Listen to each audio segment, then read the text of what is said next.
अच्छा, सुनो, आज एक कहानी सुनाते हैं, पप्पू और उसके जादुई मोबाइल की।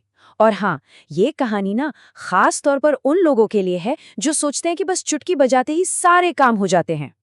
बिना मेहनत के कामयाबी। आहा, क्या ख्याल है। मतलब सुनने में तो एकदम सपने जैसा लगता है ना। चलो देखते हैं कि ये सपना जब सच होता है तो होता क्या है असल में। तो कहानी शुरू होती है, और शुरू होती है एक ऐसी चीज से जिससे पप्पू की दुनिया ही पलट दी। उसे मिला एक जादुई मोबाइल। तो हुआ यूं कि एक दिन अपना हीरो पप्पू सड़क पर ऐसे ही घूम रहा था, और उसे क्या मिलता है? एक पुराना सा मोबाइल फोन, एकदम फिल्मी कहानी की तरह, नहीं? और जैसे ही उसने फोन उठाया, उसमें से एक आवाज आई, मैं जादुई मोबाइल हूँ, जो बोलोगे वही होगा। सोचो जरा, मतलब जो मांगो वो मिलेगा। कमाल ही हो गया। बस फिर क्या था, पप्पू की जिंदगी तो एकदम पलट गई। अब शुरू हुआ बिना मेहनत वाली सफलता का दौर। काम धाम कुछ नहीं, बस आराम ही आराम। तो भाई सबसे पहले क्या मांगा होगा? अरे वही गर्मा गर्म समोसे, और फट से समोसे आ गए। फिर चाहिए थे पैसे, और लो जी, पैसों की बारिश होने लगी। पर लालच का कोई अंत है क्या? नहीं, अब भाई साहब को बनना था क्लास का टॉपर। और लो, हो गया कमाल। अगले दिन पप्पू क्लास का टॉपर। ना कोई पढ़ाई ना कोई लिखाई, सब कुछ एकदम मक्खन की तरह। शायद कुछ ज्यादा ही मक्खन था ये। लेकिन कहानी इतनी सीधी सादी कैसे हो सकती है? अब आता है कहानी में ट्विस्ट। वो पल जब सारा जादू फुस हो गया।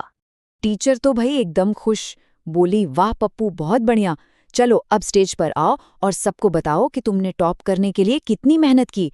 15 मिनट का भाषण देना है। बस इतना सुनते ही पप्पू की तो सिट्टी पिट्टी गुम। अब पप्पू के हाथ पैर कांपने लगे, माथे पर पसीना आ गया। जिंदगी में पहली बार कोई असली काम पड़ा था, और यहाँ तो जादू भी काम नहीं आने वाला था। तो उसने क्या किया? अरे वही जो हमेशा करता था। निकाला अपना जादुई फोन और बोला, जल्दी मुझे भाषण दो। पर इस बार फोन ने क्या दिखाया? एरर 404, मेहनत नॉट फाउंड। हो गया खेल खत्म। और बस पूरी क्लास जोर जोर से हंसने लगी। पप्पू का सारा भांडा फूट चुका था। अब घबराकर पप्पू ने फोन से कहा, सब ठीक कर दो, पहले जैसा कर दो। और फोन से आवाज आई, बैटरी 1%, बाय बाय। और फोन बंद। तो इस सारे तमाशे के बाद क्या हुआ? अब आती है कहानी की असली सीख कि भाई असली दम तो मेहनत में ही है। देखो, जब तक जादू था तो क्या था? टॉपर, पैसा, समोसे, सब कुछ था। और जैसे ही जादू गया, वो फिर से वही पुराना पप्पू बन गया। मतलब साफ है, जो चीज बिना मेहनत के मिलती है वो कभी अपनी होती ही नहीं। उस दिन पप्पू को अक्ल आई। उसे समझ आया कि जादू वादू कुछ नहीं होता, असली ताकत तो मेहनत में ही है। चलो, देर से ही सही, समझ तो आया। पर एक बात सोचने वाली है। सोचो, अगर उस फोन की बैटरी खत्म ही नहीं होती तो पप्पू का क्या होता? क्या वो कभी मेहनत करना सीखता? ये सवाल तो है।